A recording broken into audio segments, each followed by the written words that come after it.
My name is Sanna and I'm a Swedish-Kurdish human rights activist. My parents are also from an occupied territory, which is Kurdistan, and both of them are political refugees that escaped to Sweden, and most of my family members are dead because of the war. And my parents endured a genocide, and neither of my parents have been able to return to their homeland for 40 years, and I have not been able to go there.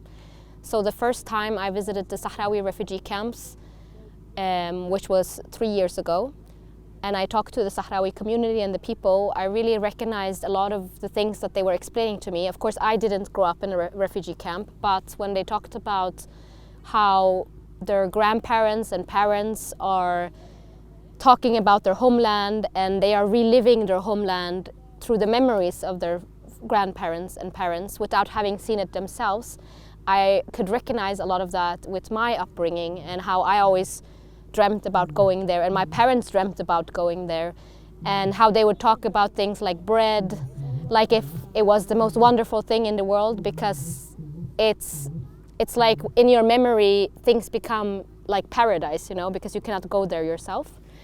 So those were the stories that kind of stayed with me and was one of the reasons why I felt like I really wanted to do something for Western Sahara. And of course, I think that the Sahrawi people are in the end the ones that need to tell their own stories. But as a Swedish activist, I know I have the privilege to travel around the world, which a lot of Sahrawis cannot. And that is why me and Benjamin together decided that we wanted to go to as many countries as we could and talk to people about the story of Western Sahara in order to get people to come here and meet the Sahrawi people themselves. My name is Benjamin Ladra. I'm a Swedish human rights activist and co-founder of Solidarity Rising. I first learned about the Sahrawi struggle when I was walking from Sweden to Palestine. When you do activism and when you are engaged in the struggle for liberation, you learn also about different occupations around the world. And Sahrawis reached out to me explaining about the occupation of their homeland. And I was shocked because I was walking for an occupied land to support the people, and I had no idea that other people in Western Sahara were suffering a similar fate.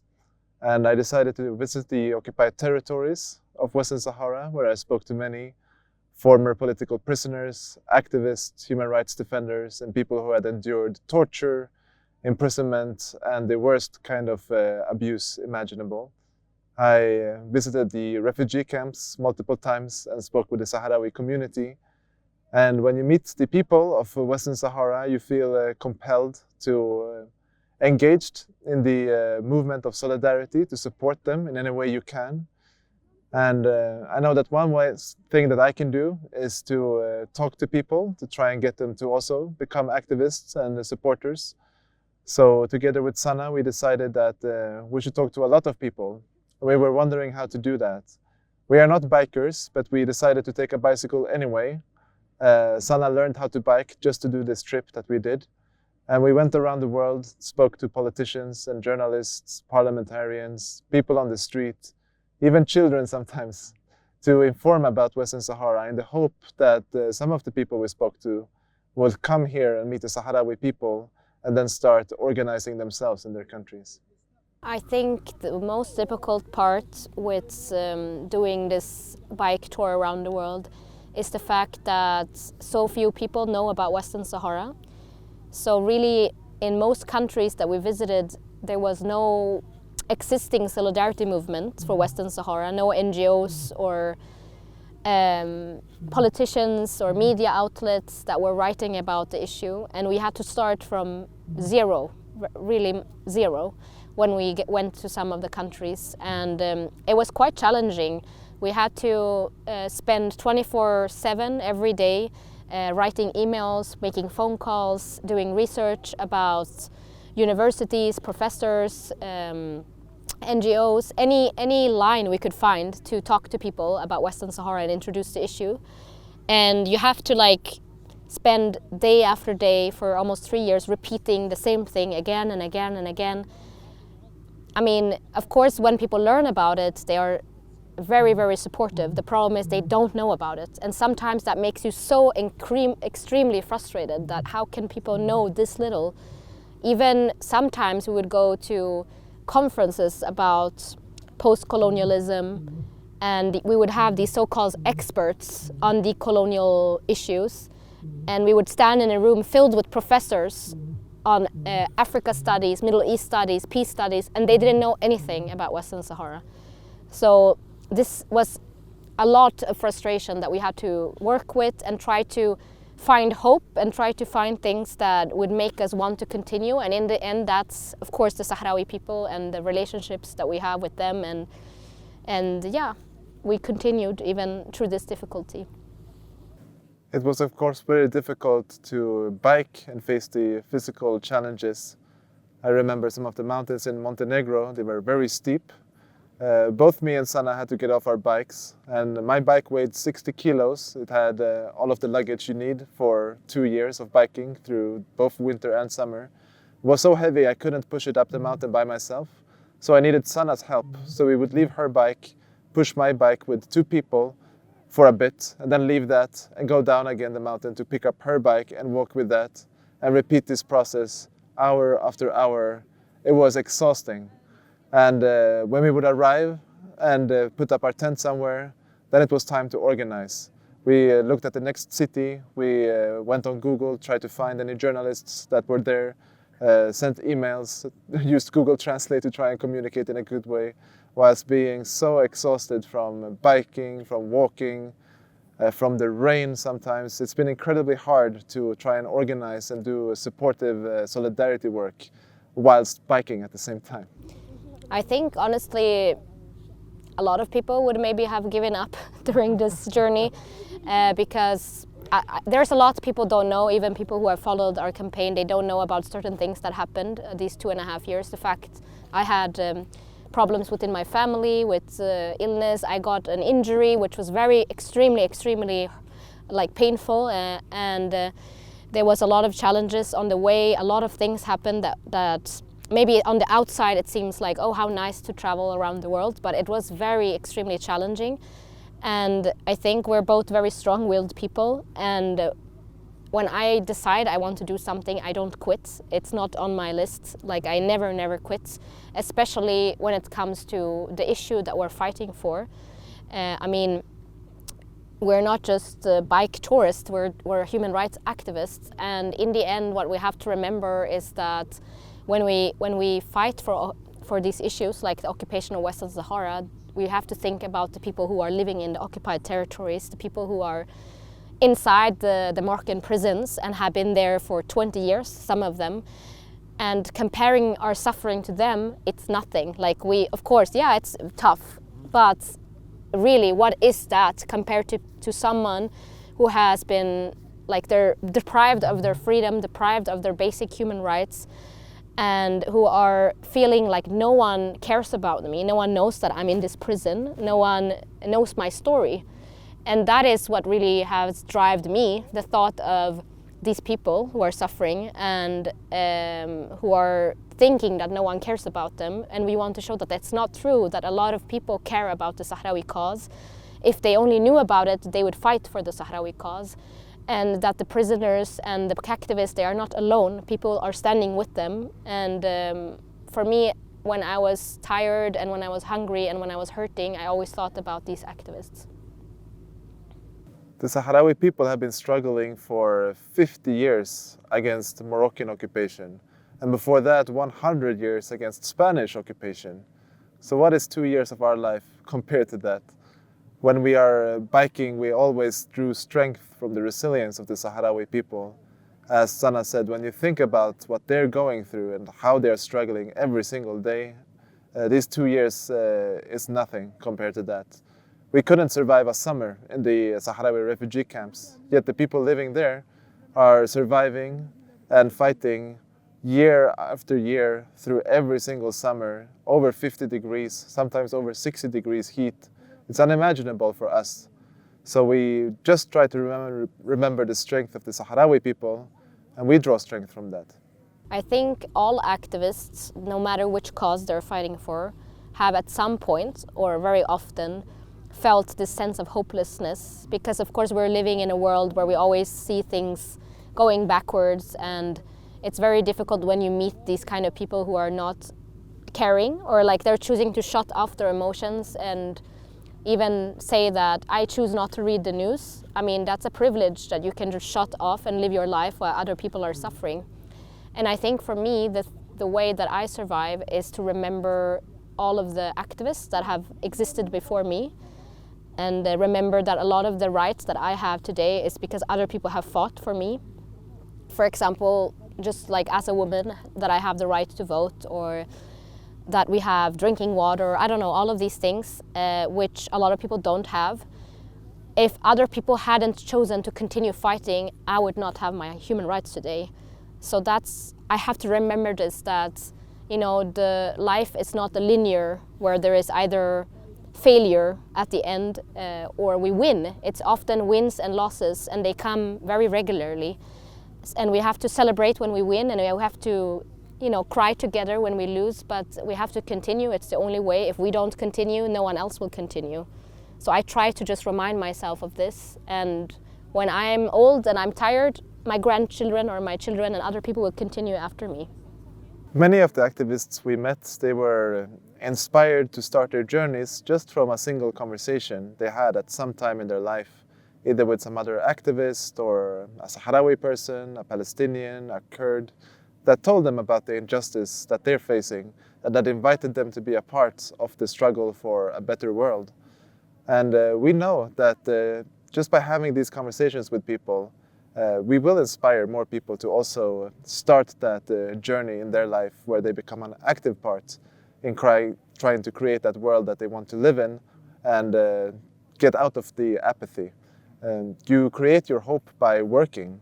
We feel very hopeful when we're succeeding, when we can see that people are crying after we introduced the Saharawi cause, when we see that we touched their hearts with the story of Western Sahara. That is a success, and we know that those people, they will remember, they will do something in the future. We just have to continue and be resilient like the Sahrawi people. The best things that happened on this journey was really meetings that we had with people where we felt like we had made an impact in their lives. And I mean, there's many examples, but one example that I will always remember is, well, Benjamin talked about when we were in Montenegro, and we were biking in the mountains there and pushing our bikes, and it was raining and it was a storm, and we were really scared because we didn't know what to do. And suddenly this car comes, and inside this car is an Indian couple on vacation in Montenegro. And we have a conversation with them, and we trust them and give all of our equipment and bags, and we don't know them. We give them everything valuable we have, and we hope that they're gonna help us. And with their help, we're managing to bike through the mountains because we don't have our 60-kilo bags. And towards that midnight, when we arrive wet and cold and hungry, they welcome us into their apartment that they have rented, and we stay with them for one night, and we talk about our campaign. And there are many meetings we have like this during the campaign where we meet people and we don't know, will they talk about Western Sahara after? Will they do anything for Western Sahara? Because maybe they don't reach out to us. But this Indian couple, 1 year after, they decide to come and bike with us for Western Sahara. And what is very incredible is that they come from a society where you are not allowed to demonstrate. They grew up in the Emirates in Dubai. They're not allowed to criticize the government. They are not used to activism, but still they choose to come for 1 month and advocate for Western Sahara with the Sahrawi flag. They start writing to Indian politicians, Indian media. They help us throughout our journey in France. And from that day on, they became activists. And I think this is a win. Like, we are creating activists by having these conversations with people, and they will spend the rest of their lives being activists. And those are hours and months and years of someone's life. So I think that's a really big thing, and hopefully we touched a lot of people and convinced them to become activists. I remember the neighborhood meetings we would have in Japan. We would stay with retired people oftentimes in their homes and in tiny villages, and have dinner with them. And they would invite everyone from the village, and we would find ourselves in rooms with maybe 40, 50 Japanese people, And we would have these lectures about Western Sahara to them, and they were so curious and really happy to meet us and very hospitable. And we helped the Japanese Solidarity Movement grow their membership list with more than 400% during our 4 months in Japan. And we're very happy about that the movement there really got a push by us biking 2,000 kilometers from the south to the north. And it was just an amazing time in our life to meet all these Japanese families and also to help grow the movement over there. I remember 2 months after we had started the campaign, we got a phone call from our friend Sid Ahmed, who said, look at this video that I'm gonna send you. And it was a video of a Moroccan on a bicycle who was sent off by the Moroccan officials to go on a bike journey through Africa to raise awareness about Moroccan Sahara. And we were laughing so much because, of course, we know that this is a strategy that Morocco often uses to mimic like the Solidarity Movement and Sahrawis and try to like copy their ideas and make it them. And we were just like, good luck, you know, with your so-called campaign. And of course, online we got a lot of comments every day, thousands of comments.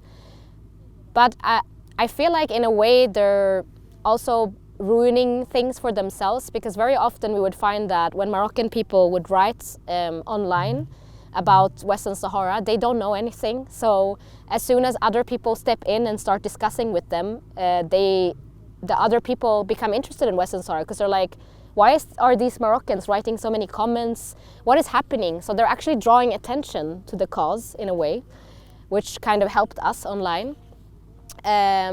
And I mean, we haven't had that many problems compared to Sahrawi activists. Of course, we faced some harassments on the streets, but really it's nothing compared to what the Sahrawi people are experiencing from the Moroccans.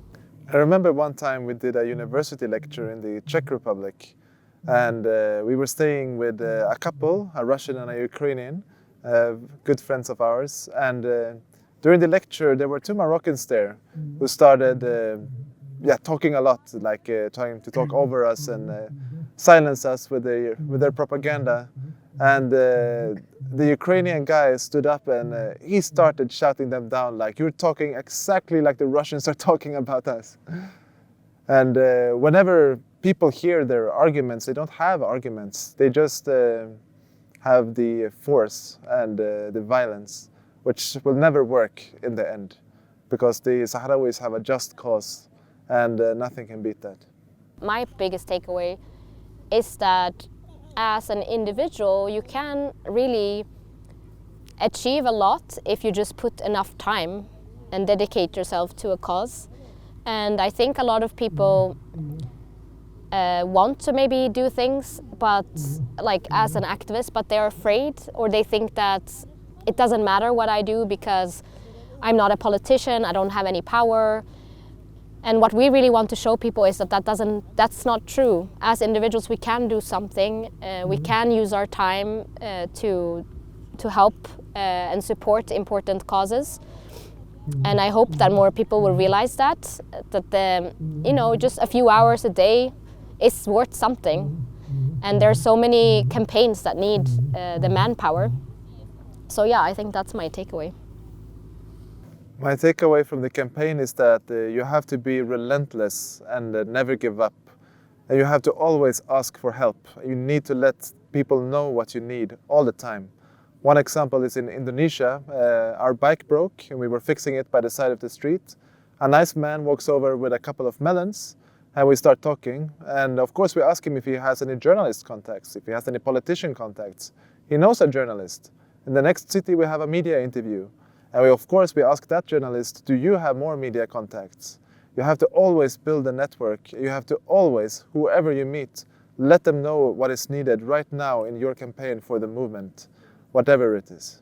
I mean, of course, the best result would have been if Western Sahara gained independence, but we are not stupid, or what do we say, naive, to think that we would have been able to achieve something like that. If I'm honest, as an activist, I'm usually not happy with myself. I'm always critical of myself. I'm always critical that I could have done more. And I have a very hard time to be happy or content, which is probably why I continue being an activist, to be honest.